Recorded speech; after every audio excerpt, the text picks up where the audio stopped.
This set of videos is called Acts of Service, one of the love languages. And I wanted to mention something about that.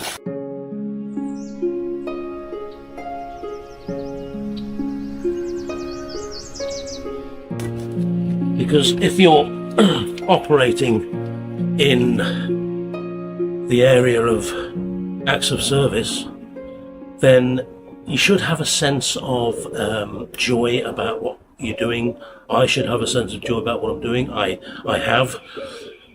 It's definitely not like the sort of old way of I've done something for you and you owe me something. And I don't mean money. I mean, you know, thinking back to earlier life and perhaps in my early adult time, because I used to work in a factory as a 16-year-old, surrounded by lots of guys. So you'd pick that vibe up. People would fall out. You know, I've done something for you, you owe me one. Well, in acts of service, as a love language, we are not counting the cost. We are doing it in a sense of joy. Yes, it's hard work, but there's that sense of purpose, not counting the cost. In this instance, I'm sort of doing this job at a much reduced rate because the base, you know, done by, say, the shed company or everybody else, would have cost a fair old amount of money. All this digging out, all this preparation and all this base building just meant putting in the extra Saturday mornings. That has affected my working week, but it creates a little bit less freedom because what I haven't got is floating days. I call them floating days, which is when the weather's really bad, either really scorching hot or it's raining. And I would normally switch a garden maintenance customer to a different day that was better weather.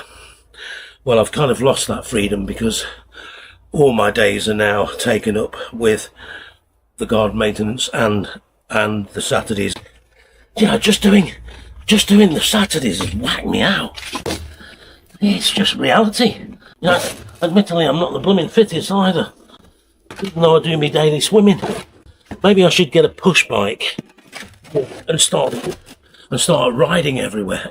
I've even thought about if I had an electric assisted bike and I pulled a trailer with my gardening gear in the back. So let's just say anywhere within a 3-mile radius. Save me a lot in diesel, and that would get me fit or finish me off.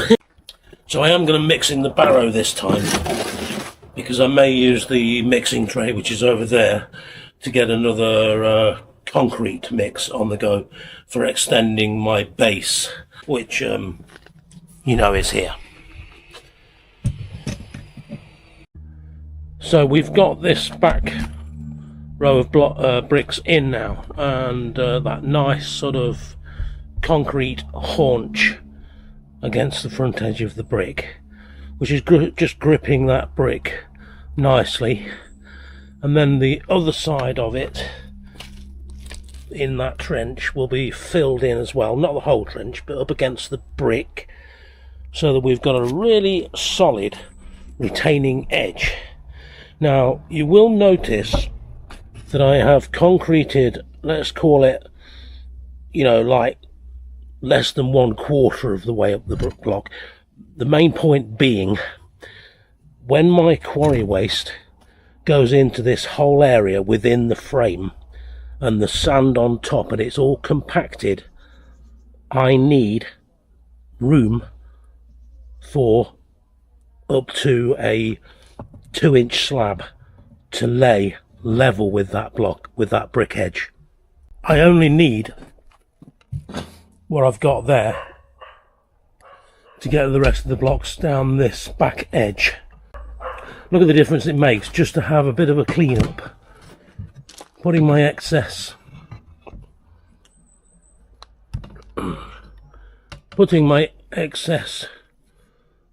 sand and ballast in here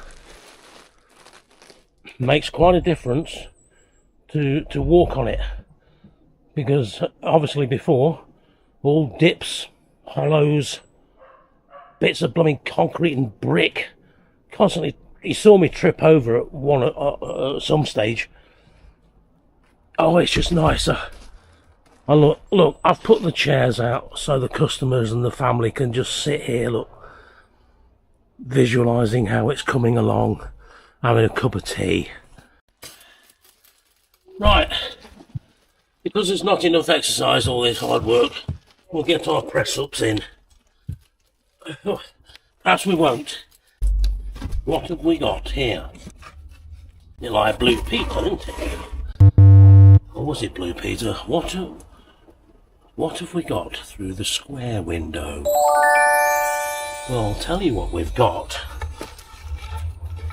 We've got a good old tree stump, which was a holly tree, and it's just in the way of where my block needs to run. This is extremely hard wood. Just got to see if, oh, it would help if I'd got a battery in me trusty Ryobi Ripsaw. Ryobi Ripsaw. Oh, Ryobi compatible battery. Am I allowed to say, from Temu? Whether or not you like to support them, I don't know. But at the end of the day, 18 volt, 8 amp, Ryobi equivalent. Not sure, I think it was around £14. A certain well-known store, probably more like £55. I've not had any problems with it.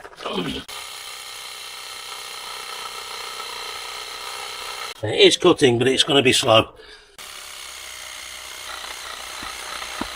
Yeah, this might take a variety of tools, from Ryobi Ripsaw to spade, to possibly a circular saw, to possibly a hand saw. It's going to be a bit of everything, and I'm just going to get on with it. Now that stump, we think it's going to die off anyway. Somebody might think, well, you know, potentially it could reshoot, but I'm very much doubt it. It's actually low enough. I've cut a bit off. It's actually not low enough that I'm going to be able to concrete over that, just that edge. So I'm going to get my concrete base in now, just for the last part of the blocking. And then I'm going to come up here, and with my diamond cutter, from that stick in the ground, I am going to cut a line, obviously on the full slabs, and it's just about level with that, the gap between the two slabs there. Then obviously cut the next slab, then there's that gap again. Cement another block, a line of block in, because obviously that block edge is the level we want, and it's higher than the slabs. All the slabs have sunken. So that will come level with me block edge here, level with the block edge at the back, obviously. It's all level like a picture frame. That's what I'm creating. I'm creating a frame, because, as I've probably said before, the slabs are going to be laid on compacted quarry waste, then sand on top, which will also be compacted, and then it will be levelled using my levelling bar method, which is called screeding out. I believe it is anyway. I've always called it that. Who cares if it isn't? But it's going to be perfectly flat. Right, slight delay, because I've got to measure from that end to this, because it seems as to me it's on the ski width, because the garden, that's the shape of the end of the garden. It's like offset, so I've got to measure that.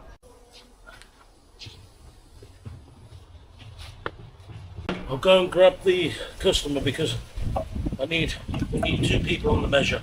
This has got to be right. It's got to be right. I might be disappearing.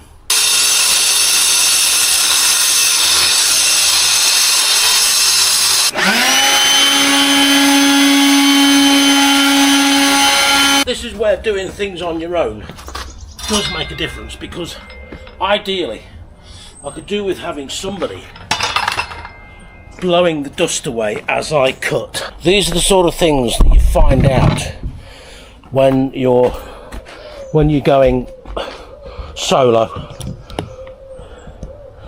You just think to yourself, you know, the advantages sometimes of 2 people, and sometimes it's completely the opposite.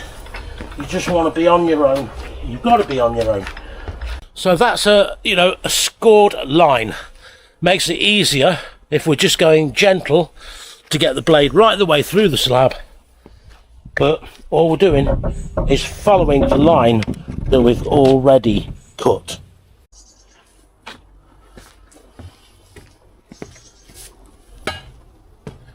I stand in readiness for the next stage of the patio, and here we have the line right here. You can see the line. I'm going to be taking up the slabs this side of the line, not all the slabs, just enough so that I can create my foundation for the last row of blocks coming across to meet the other side. And of course, just got to lay these last ones here. We want to see if we can be getting these up without really disturbing much else. And we'll begin to see what they're laid upon anyway. Almost. Now what I have got at home is a handheld slab grab, and guess what? That's where it still is, at home. Now I will remember to bring it for when I'm getting all the others up, and especially when I start laying the new slabs here. The slab grab makes it so much easier, and I'll be excited to demonstrate that to you when we get to that point. As is often the case, it's what you find underground when you're doing anything landscaping. So I've had tree roots, I've got this plastic, which has also got to come out. I think it's going to be diamond blade time. We've got something there. There's a block under that slab. I'll see if I can dig it out. Hello! Now, this is quite handy. We've got this plastic, which is sort of, on the level. There's no need for me to really take that up. I can put my concrete foundation on top of that, and which I'm going to let, go off, and I will be into laying my last bricks. Getting the final part of the frame done. Fantastic! I can't wait. I can't wait to finish the frame. It's really the part that takes the time, and laying each individual brick. Oh, I can't wait for the next stage. Oh yes. So look, the frame is coming all the way round. Yes, we're using the old bricks. All of the slabs will be coming up with me trusty slab grab. Just keeping the job clean as you go really does help.